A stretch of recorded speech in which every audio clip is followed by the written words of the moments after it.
So, Aaron, what you got here is your standard Father's Day present. Welcome to the Quick Instruction Guide, showing you how to use your brand new mower. What you got here is your pretty simple hydrostatic transmission, hydraulic transaxle, fully automatic. Okay, no shifting gears, all you gotta do is slide this your lever and you're moving. Okay, just a typical quick start guide. We're gonna go through your typical stuff, you know, like starting it, using it, and stuff like that. Okay, so you got your clutch over here. That also is your brake if you push it down all the way. Okay, so when you get this bad boy going, oh, gotta find the key. Took the key out because we're giving her a nice little wish, but now we got it wished up so we can put the key in it. Okay, so you got your key in there. When you're gonna start it, you're just gonna keep your foot down on this here lever. Then you're going to turn it all the way to the right till it gets to that guy, and she's going to fire right up as long as you have her in full choke. If she's already warm up, then you can keep her in the run position. If you want to throw in a little quiet, you can turn that throttle right down. Okay? Okay. So once she's all started up, you can take your foot off her fingers, touch the button. We got a little pause there. Okay, we're back. Okay, so what you got? Once she's all started up, you take your foot off the clutch lever, you're just going to be sitting there in neutral. What you do is then you go from neutral and you just gently slide her forward and she'll start to take off. And then you got that little stopper right there, typical cutting speed, full gusto. Okay, now you bring her back, you got her in neutral, boom goes dynamite, you should be sitting there stable. She might want to move a little forward, might want to move a little backward, no big deal. If you really want to make sure you're stopped, push that bad boy down. Now while we're on that note, while she's sitting there like that with the foot pedal down, you can pull this here lever up, let the pedal go, and that pedal will stay down. Now you got your parking brake engaged. Well, hey, undo that, press down the pedal, she drops and falls right back down, let her go. Now you're back in business. Okay, so to go in reverse, all you gotta do, put her like that, pull her back.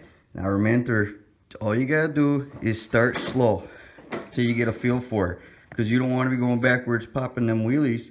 Then you're gonna break something, might run over a kid, cat, something like that. It's gonna be a bad day. Okay, so now we know how to move her. You got the steering down, don't even thank me. Okay, so now you got the moving down. What you're going to want to do to get your blade engaged, whoops, she's already engaged. That's because I was cleaning her. Normally when you're running, she's gonna have to be disengaged. That means she's down like that. So to engage the blade, turn it on, lift it all the way up, and hook it. Whoop. Yeah, okay, she's hooked.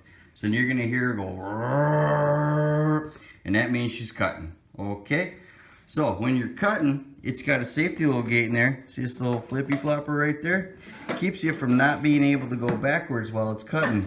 That's for chumps. Okay, so we got the anti-chump system. So once she's started running, you can move the key back to this position here. That's the safety. Safety's for suckers.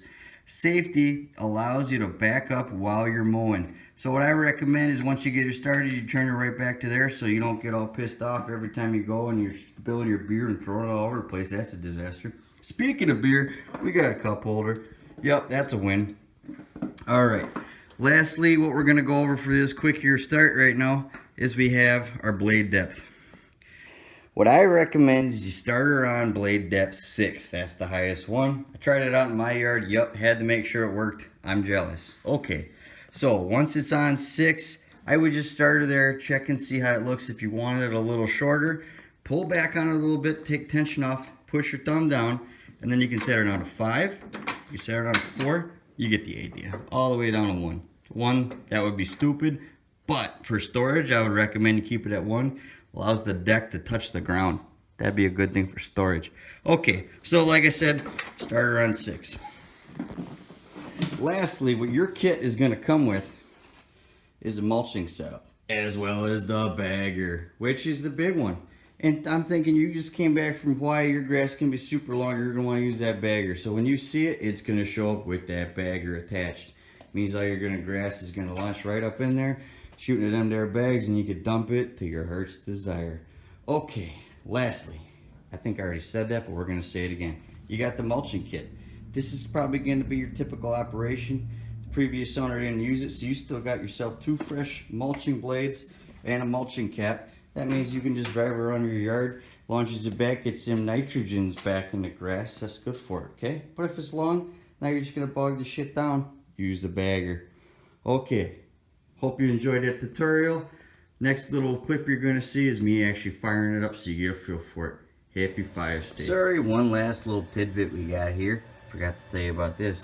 So hydrostatic transaxles, those don't want to roll when they're even in the neutral position. So what you got to do, if you actually want to manually push this girl around, what you got to do is you got to pull this back to that hole and do that. What that does is that releases the hydrostatic transaxle, allows her to roll around a little bit and allows you to push her. Otherwise, you're going to be screwed. That's what that little guy's showing you right there.